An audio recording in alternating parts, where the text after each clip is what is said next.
Dear friends and music lovers, welcome to this 5th episode in conversation with David Whitwell. The topic of today is what is the purpose of a conductor? I leave the stage to Maestro David Whitwell. Good evening. The topic of this discussion is what is the purpose of a conductor? The modern idea of a conductor is something relatively new to music history because it was not possible until the availability of full scores were published, and that was about the second quarter of the 19th century. Before that, music was published just in individual parts.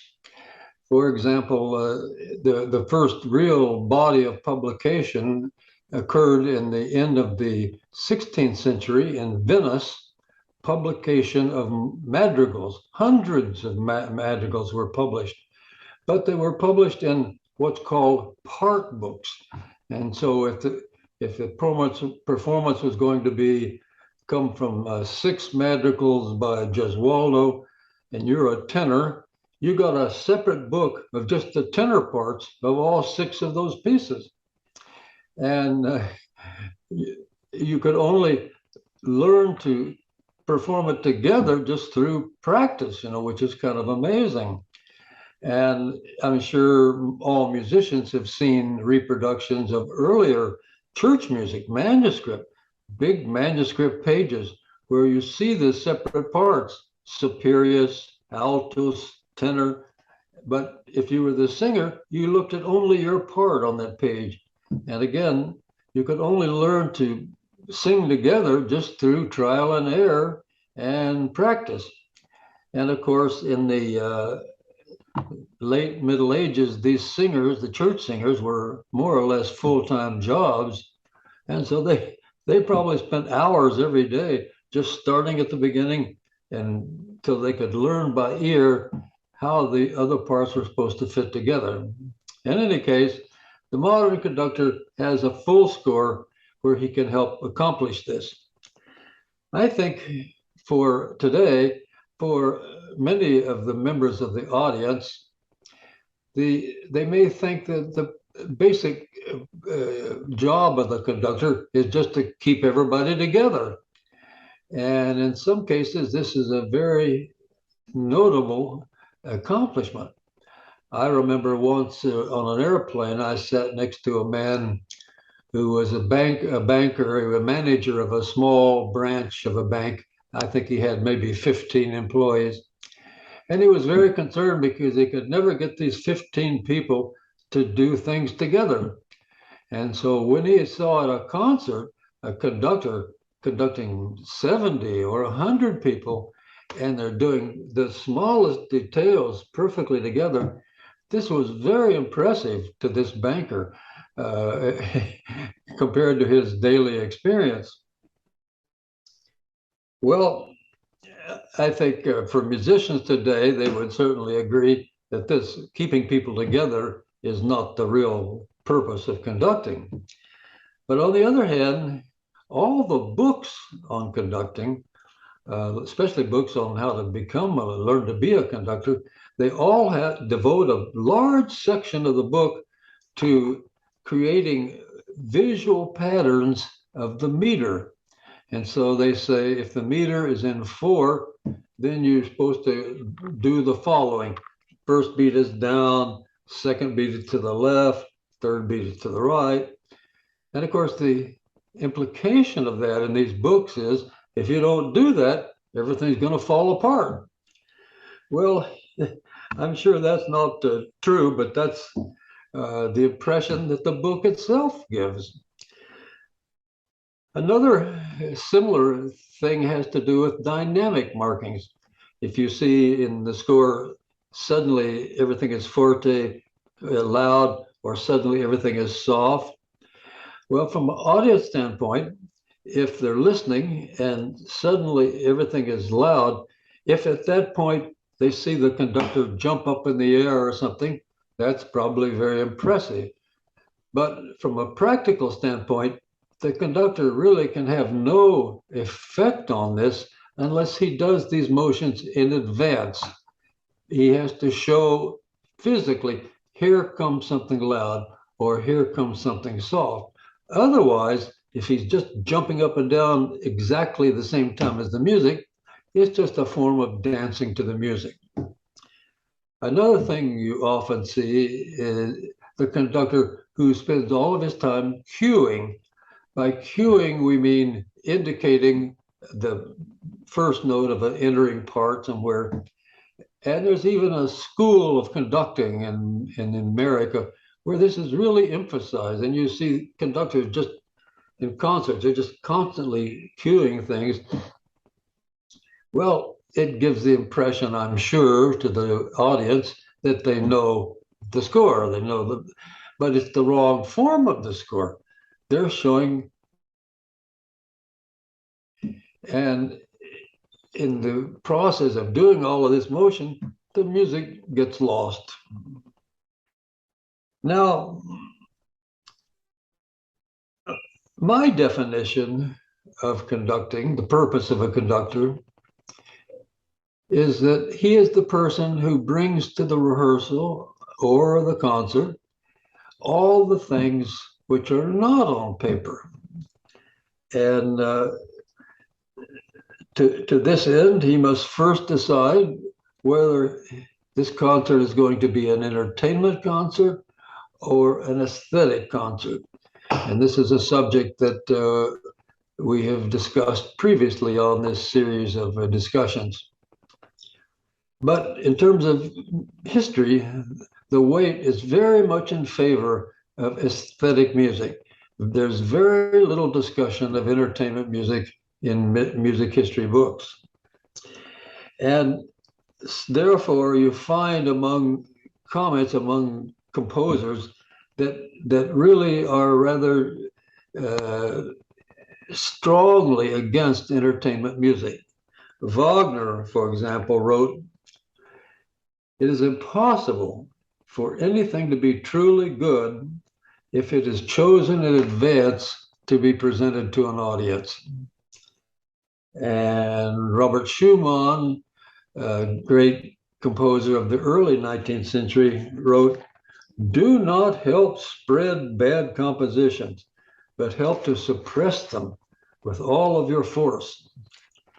And I would add to these comments one of my own, that it is absolutely impossible to make a bad composition sound good, because in rehearsal, you're defining and clarifying all the characteristics of a bad composition that make it bad. Therefore, in rehearsal, a bad composition sounds worse, not better. Now to the subject of score study. And again, let me repeat my definition of a conductor. He's the person who brings to the rehearsal all the things not on paper. And so first, let's just remind the viewer about what is on paper. What is on paper is just the grammar of music. And this has always been questioned. Heinrich Heine, the German poet, wrote, "Nothing is more futile than theorizing about music." And the great composer Tchaikovsky observed, "I do not even understand how to analyze music." And in any case, this kind of study of the theory of music does not help the performance. Francois Couperin, the great pianist of the Baroque period, keyboard artist, wrote, "Just as there are differences between grammar and public speaking, there is infinitely greater distance between music theory and the art of fine performance." And Johann Mattheson, German composer of the Baroque period, wrote, "No matter how one defines music theory, no real connection with the passions of the soul can ever be derived from this kind of study. So the real purpose today of the study of the conductor is to discover the things not on paper. And again, we have discussed that in a previous discussion. So, but in addition to that, score study helps the conductor better communicate with the musicians in front of him. And every time the conductor looks down at the score, at that moment, there's a break of the emotional communication between himself and the players. And you can observe this in any rehearsal, in any concert. When the conductor looks down at the score, his face goes blank. And for those conductors who spend a large amount of time looking down at the score, it begins to look like the purpose is to conduct the music stand instead of the players in front of him. And it is here that memorization becomes the great aid to conducting. And when we speak of the memorization of music, we're not talking about photographic memory. One does not try to memorize the names of notes or anything like that. What Wagner talked about, he wrote about this subject quite a bit. He calls what you memorize is the melos, M-E-L-O-S, a word which obviously derives from the word melody. And Wagner called the melos is the unifying thread of the spirit of the music. I think of it, of the definition of melos, something like this. Suppose you have an evening concert, and after the concert you go home, and you're sitting in a chair by yourself in a room, and your purpose is to review the performance. I think melos is what you hear in your mind at that point. It's largely emotional and melody. Certainly, when you're thinking about the concert, you don't think about names of notes or anything like that.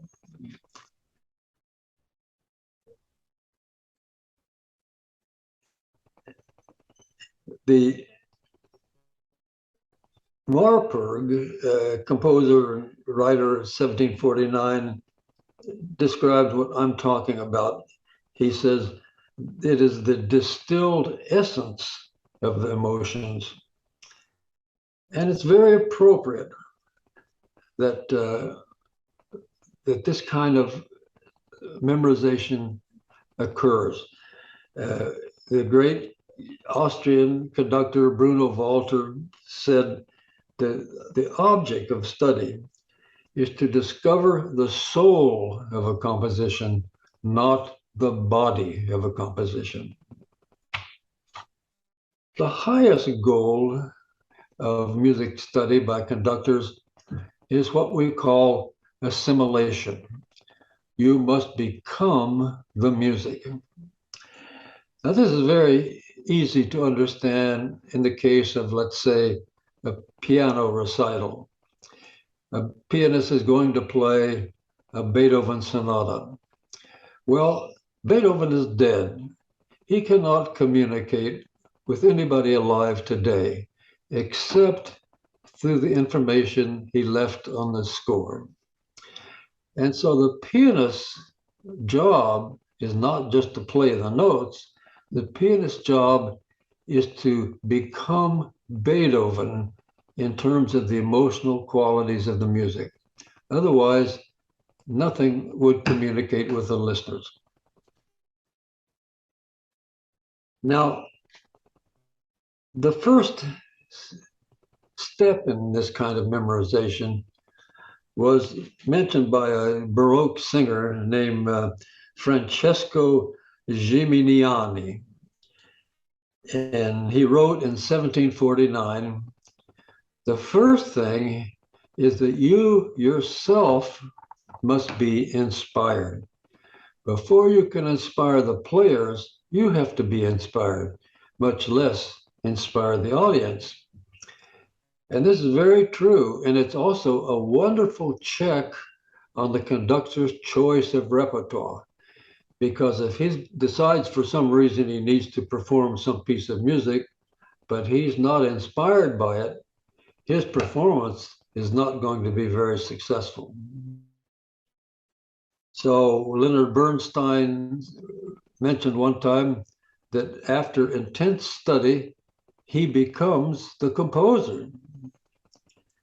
And the great conductor very accurately points out that it's like the actor in the stage. The actor who's going to perform the part of Hamlet does not walk out onto the stage with the part book reading the text of Shakespeare. Neither does he come out on the stage thinking that his job is to read to the audience from memory the words of Shakespeare. The great actor comes onto the stage and his intent is to be Hamlet, to be the character in the play. And this is what we call assimilation. And there's a wonderful story by Herbert von Karajan, the great Austrian conductor. He says he heard this story from a Buddhist monk somewhere in the Far East. The Buddhist monk had a student that he was trying to teach the art of meditation to. And he was not having any success with this student. So the monk said at one point, I want you to tell me what is the most precious thing in your life? And the student said, well, it's a buffalo back on my farm.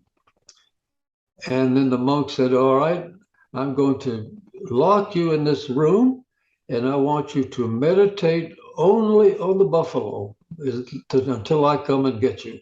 I want you to meditate on the buffalo until you feel you are one with the buffalo. And so monk locks the student in a room. Monk goes off talking to other people, forgets that he has a student locked up here.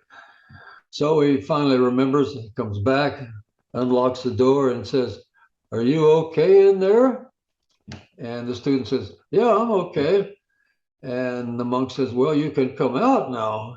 And the student said, well, I'd like to, but I can't figure out how to get my horns through this narrow door. Now, a comment about rehearsal for the conductor. It's very important that the conductor realize when he walks into the rehearsal room that there are 3 different forms of the score in that room. One form of the score is what's lying on his music desk, his podium. But it's the wrong form of the music. It's just the theory part of the music. And beyond that, and more often than you would realize, there are sometimes mistakes published in a score.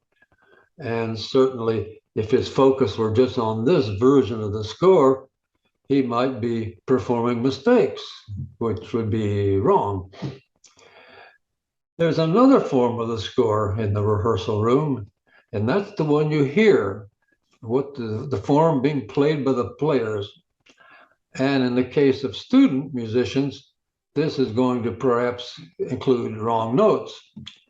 And of course, it is not the conductor's job to focus on the wrong notes. When he comes to a stop, he'll remember those and he can make corrections.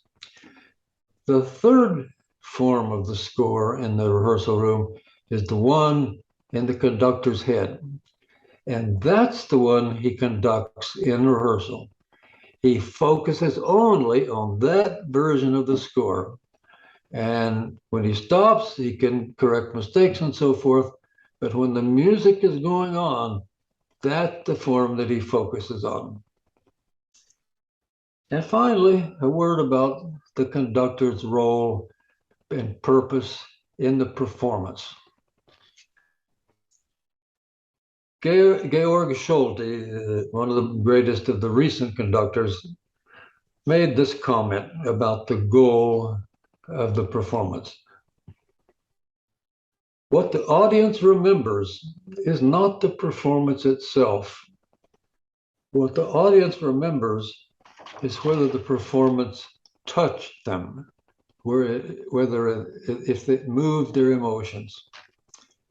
Now, this certainly is the goal of performance, because it's in line with the very definition of music.